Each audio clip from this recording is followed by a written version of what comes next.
এটা আমাদের আফগানি পোলাও। দেখি টেস্ট করে। সত্যি কথা বলতে আসলে তেমন কোনো টেস্টই না, এর থেকে আমাদের দেশের বিরিয়ানি সত্যি অনেক টেস্ট।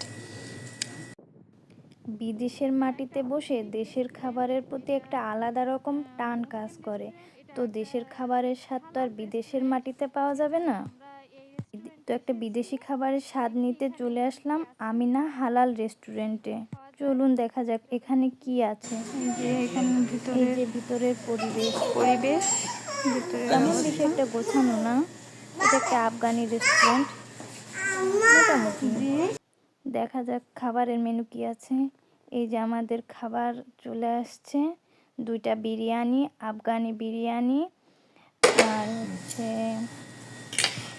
2টা নান, 2টা কাবাব, কাগজে মোড়ানো 2টা হচ্ছে নান, আর এই রুটির মতো 2টা কাবাব। আর খাবারের টেস্টের কথা কি বলবো, খাবারের টেস্টের কথা তো আমি আগেই বলে দিয়েছি।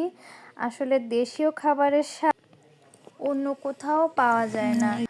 এখানে রাইসটা মনে হচ্ছিল শুধুমাত্র গাজর আর চাউল দিয়ে সিদ্ধ করা, তাছাড়া আর কিছুই না। আসলে খেতে লবণও লাগছিল না। আর এই যে তান্দুরিটা, এটা শুধুমাত্র তেলের উপরে ফ্রাই করা ছিল। আসলে কোনো লবণও ছিল না, কোনো মশলা তো দূরের কথা, লবণও ছিল না।